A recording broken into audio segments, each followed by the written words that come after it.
Welcome to the IT Career Energizer podcast. For anyone who wants to build and grow a career in IT, develop and improve your strengths and skills, be inspired and motivated by the successes of others, manage your career progression, and achieve your IT career goals. And now, your host, Phil Burgess. Welcome to episode 262 of the IT Career Energizer podcast. My guest on today's show is a senior sales engineer for Keysight Technologies, where he helps customers to diagnose problems and then build a vision of the required solution. He is also the creator of the website WeTheSalesEngineers.com and its corresponding podcast to help other sales engineers develop and improve their careers. So welcome to the IT Career Energizer podcast, Ramzi Marjaba. Thank you. Happy to be here. Ramzi, I really wanted to get a bit of an understanding of your role as well. So it's a term I haven't necessarily come across. So senior sales engineer, could you maybe give us a bit of a view or an insight into that? Sure. Sales engineers are part of the sales team in most companies. And our job is to meet with customers, diagnose whichever problems that they're running into, and then providing a solution from whatever portfolio we are selling in order to solve that problem. Okay, so in terms of engagement with clients, I presume that is your main sort of focus, but also presumably bringing that information and being that sort of linchpin between the technical delivery and the end user. Depends on the company. So I do a lot of my own technical deliveries. I recommend the solutions. I do my own technical deliveries. I also train customers on using the product. There's a salesperson who takes care of the selling part, if you will. Yeah. I'm more like the doctor who tries to understand and prescribe a solution. Right. So it's almost like a consultancy role in some respects. You're analyzing the problems. Yeah, to an extent. Yeah. And a consultancy would solve the problem with any types of product. I'm limited to whatever portfolio my company sells. Right. Okay. Understood. Good. Okay. So Ramzi, can you share with us a career tip, or one that the audience may not be aware of and perhaps should be? We work a lot in technology, and we tend to be very technology focused, the latest and greatest. But we tend to forget about the human side, the human skills that needs to be enhanced to be able to work with other people, to have a conversation. So my career tip would be work on the human skills, whether it's communication, persuasion, demonstration, whatever it is. Whenever it's interaction with other people, don't forget that. Yeah. Okay. And what do you do yourself? How do you build those skills in your own abilities? Well, funny you should ask. That's the reason I started my podcast, is because after a year and a half of sales engineering, although I've hit my quota, because sales engineers are quota based and commission based as well. I've hit my quota, and only to realize that I'm not really good at my job. Right. Okay. Which is why I started the podcast, and so I can have conversations with other SEs. SEs are kind of remote employees who don't deal with anybody from within your company. Most of the people they Yep. deal with are customers. So there is no way to gauge if we're doing right, doing wrong. We make our quota, we're doing great. Yep. But we could be doing so much more and helping our customers so much better if we're able to increase our skills. And I do that through the podcast by talking to other people and seeing what I need to work on. Sure. Okay. So obviously measuring your own abilities is obviously to a certain extent based upon your own what you believe your own value to be. But presumably you're hitting your quotas or your targets anyway, and the company you work for must be reasonably satisfied with that. But presumably it's in your own interest to exceed those objectives or expectations. Well, the way quota works for most sales engineers is that it goes up every year. So this year I hit my quota by coasting. Next year I'm going to have to work hard to hit my quota, just as an Right. example. Yeah. Which means if I can get efficient at my job, if instead of meeting the customer 5 times to be able to convince them that my product does work for them, I can meet them once and answer all their questions and show them that I solved their problem, I'm 5 times more efficient, and I sold faster. Right. Right. And in terms of obviously, then you say obviously that the quota increases every year. Does that create sort of almost like a natural attrition rate within sales engineers? Well, not all sales engineers are happy about it. It is the way it works. That's why there's a lot of turnovers when it comes to salespeople. Sales Yeah. engineers usually get a big base, right, compared to their commission. So it doesn't affect us as much in terms of like our salary, but it does affect us. And if we're not making our quota, it does look bad. Like it's like you're not doing your job. If someone's in Yeah. IT and they're just not upgrading all the equipment all at the same time or all in a timely fashion, it looks bad. It reflects badly on them. Same way with quota. Quota, I Right. feel it's more of a measurement of performance than it is a salary thing for SEs. Yeah. Okay. Ramsey, we're going to move on to the next point. So, in terms of your own career, what's the worst moment you've experienced, and what did you learn from that? So this happened while I was a network design engineer. We're used to our set of tools. Like I use something called Secure CRT to connect to my routers, my equipment, whatever tool that anybody uses. We're used to that. And I had a customer who used a different set of tools, and I needed to copy their configuration from their router onto my computer because I needed to do some changes. I highlighted everything, and in my program, if I right click, I can then copy and paste it on my notepad. In this case, I right clicked and it copied the same configuration over on the same router. Now, generally speaking, that may do nothing, but this is a live network, and I'm not 100% sure what reconfiguring a router does. Yeah. It could cause a blackout or it could do nothing because it's the same configuration over. And the biggest lesson learned here is know the tools that you're using. Right click can paste in one application, can do something else in another application. And I realized that a gym is a very good release for me because as soon as that happened, I carried my bag, went to the gym in case I get fired. I'm not able to go to the gym afterwards. Right. Okay. But it obviously the lesson being understanding, what you're doing and what the consequences potentially are. So what do you do differently now? Do you make sure you don't get into those sorts of situations, or what steps do you take to avoid that? I make sure I know the tools that I'm using. If I'm used to using one set of tool, I'll try to use that all the time. If I am forced to use another set of tool, I'll make sure that I am familiar with it before I have to do something big on a live network. Yeah. No, that makes absolute sense. Good. Okay. And Ramsey, can you tell us about your career highlight to date? I don't have, well, I guess getting a job as a sales engineer is a career highlight for me. That was one thing. Another one is doing an accidental demo that worked very well. Demo is demonstration. I can tell you Yeah. either one of these stories. Which one would you prefer? Well, let's go for the latter one. That sounds interesting and slightly intriguing as well. Yeah. So the bane of every sales engineer is having to do a demo that they didn't actually understand what the problem is. Like Yeah. a salesperson, this is what happened with me. My salesperson calls me up and says, "You have a demo with our biggest customer this Friday, and it's on this." And whenever I asked him a set of questions, he couldn't answer those questions. And me being an inexperienced SE, I just went along with it.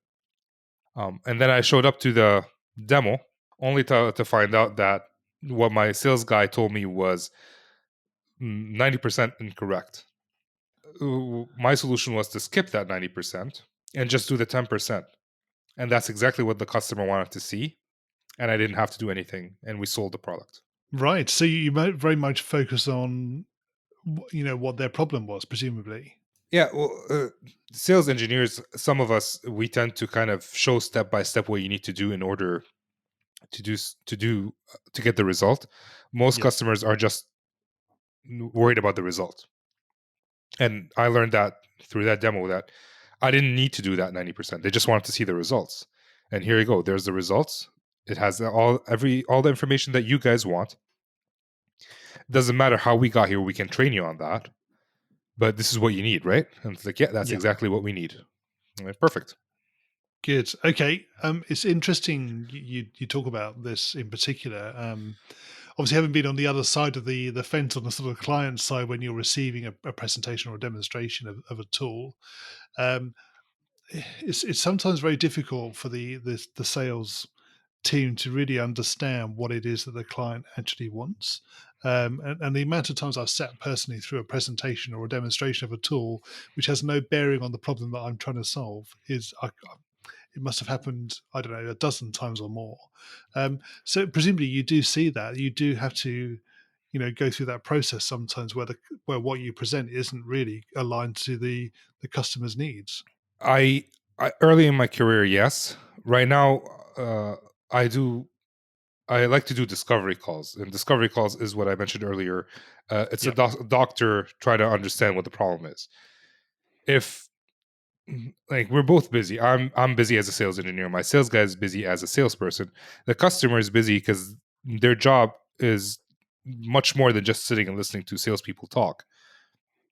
So I want to make sure if I'm gonna come in, spend 3 hours preparing for a demo or 2 days preparing for a demo or a presentation, I want to make sure that I am solving a problem, which is why I always ask for that meeting ahead of time now, the discovery meeting, where I can come in and make sure that we actually have our solutions to solve the problems that the customer have, not the yeah, problems I wish the customer had. Because that happens all the time. It's like, I wish the customer had this problem, so I'm going to show them this product.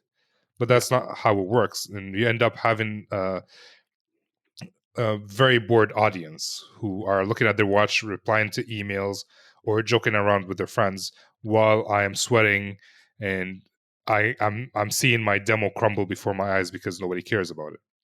Yeah. No, exactly the point. I think, yeah, it's that discovery activity or the time you put into that can obviously save you a lot of pain later on, and obviously you could waste your time if it's just not the right client to be standing in front of. Yeah, and generally speaking, it's a something we have to overcome. The salespeople are in a hurry to sell, Yeah, and the customers are in a hurry to solve their problems. So a lot of customers are not open to that discovery call. Just show me what you have, they say, and I'll make the decision. But when we want to show you what we have, that takes a few hours of our time, and it also like it takes a few hours of your time because you have to sit down and listen, and then you're going to have the sales guy calling you afterwards all the time to see if we're good. So investing a smaller portion of time ahead of the demo could save everybody a lot of time post demo. agreed. Yeah, definitely. I think it's something everybody can take away from that. Definitely. Good. Okay. So Ramsey, what excites you about the future of the IT industry in particular?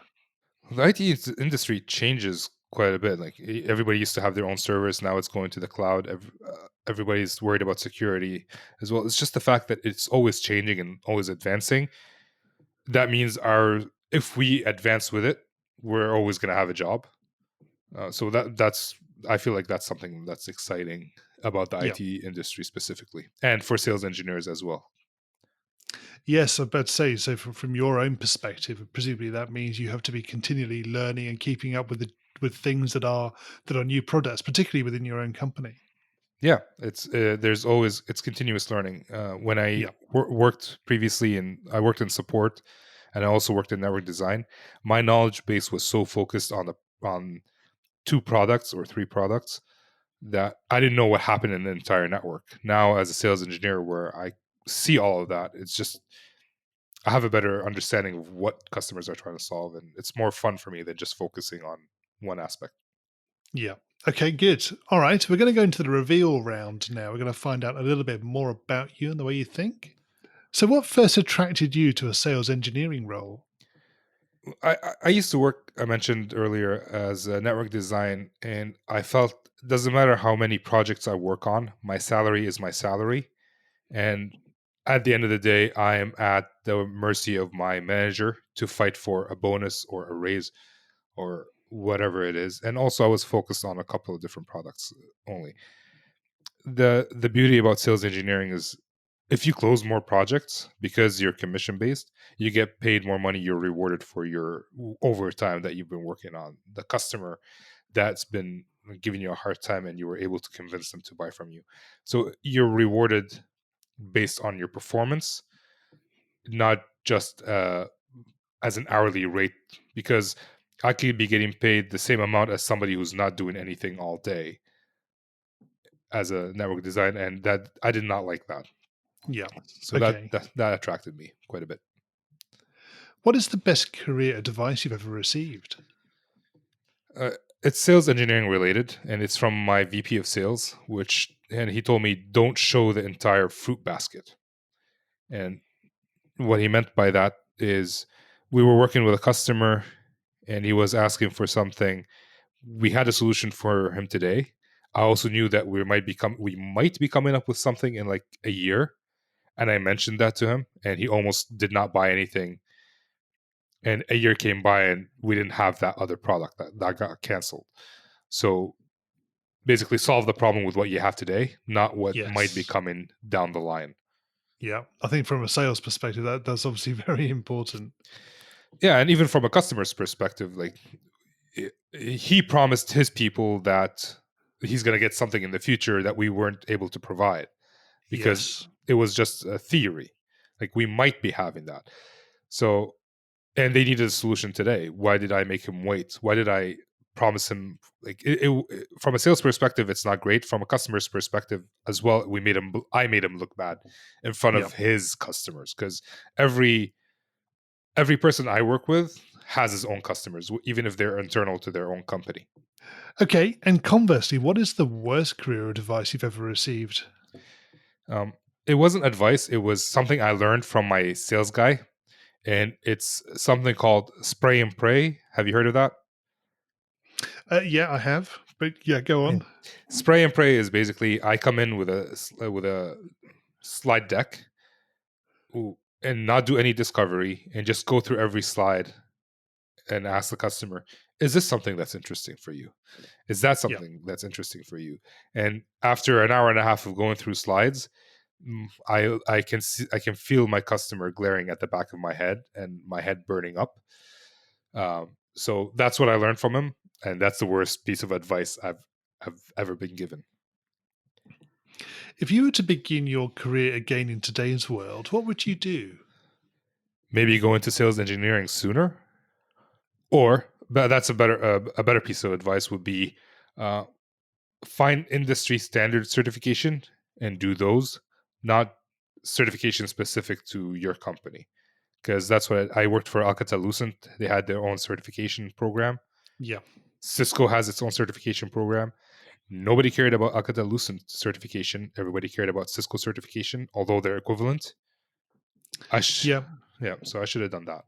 Right. Okay. I mean, from a company perspective, it does make sense, doesn't it? If you can have your own internal accreditation process, and it does sort of tie people in some ways because they don't have that industry certification or recognition. It's from I'm specific to my situation. The information in the certification was the same. Yep. It's just like if you're talking about technology is the same. It's just how to configure it is different. But if you learn it on one router, you can do it on all routers. Like I could go and work on Cisco routers easily with the information that I had. But yeah, like Nokia would want people to be certified with Nokia, or Alcatel Lucent would want people to be certified with Alcatel Lucent certification. Same with Cisco, same with Juniper. Yeah, but I would go for the industry standard nowadays instead of Yes. company specific. What career objectives are you currently focusing on? Um, the biggest one is to help as many sales engineers learn how to become better sales engineers. That's my main goal, mainly because there Yep. aren't any resources. There are resources for salespeople, resources for engineers or technical folks, nothing for this weird blend of sales and engineering. And Yep. that's my goal. And what's the number one non-technical skill that has helped you in your career so far? Listening. Listening to customers, listening to account managers, listening to product managers, whoever it is, just listening to what they have to say. Usually they say a lot more than they mean, which helps me do my job better. Yeah. Do you think in some ways it's listen first as well? Yeah, like, listen as much as you can. Some Yeah. people are worried, thinking about the next question that they want to ask, and I find myself running into that problem when I'm interviewing someone on my own podcast. I'm thinking about the next question. I forgot to listen to what he's actually answering or she's actually answering. So Yes. it is hard. It's people think listening is easy. I challenge people to write down how many times they daydream during this podcast. Yep. You might be right. Yes. And what do you do to keep your own career energized? I started my podcast and I keep learning from people and trying to continuously advance my skills as a sales engineer. And what do you do in your spare time away from technology? Right now, like with the whole situation going on around us, I hang out with my family a lot. Even before then, I tend to hang out with my family a lot. When this whole thing clears back up, I'm gonna return to jiu-jitsu. Oh, yeah. It's very humbling. I'm 6'2", which is 186 centimeters, 87 Yep. centimeters, and 280 pounds. And being beaten up by a 5'11" person that's half my weight is just humbling. Yes. I haven't experienced that, but I can imagine. Yeah. And Ramsey, can you share with us a parting piece of career advice? I would go back to my first piece of advice: learn how to communicate with people effectively so you get them to do whatever it is that you need them to do, especially if it's a good thing. If it's an evil thing, don't do it. But if it's for their benefit, learn how to do that. Yep. And finally, can you tell us how we can find out more about you and connect with you? Sure. My website is wethesalesengineers.com.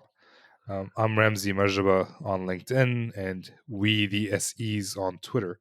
Reach out anytime.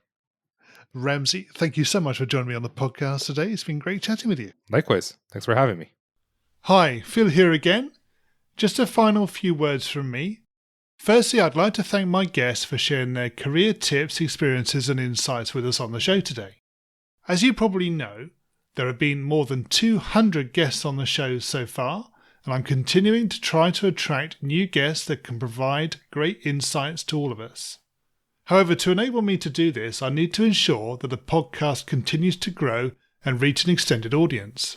And you can help me in doing this by subscribing to the show and providing a rating and review in whichever platform you listen to. Thanks again for your support, and until next time, have a great week. Thanks for listening to the IT Career Energizer podcast. To find out more about building a successful career in IT, visit itcareerenergizer.com.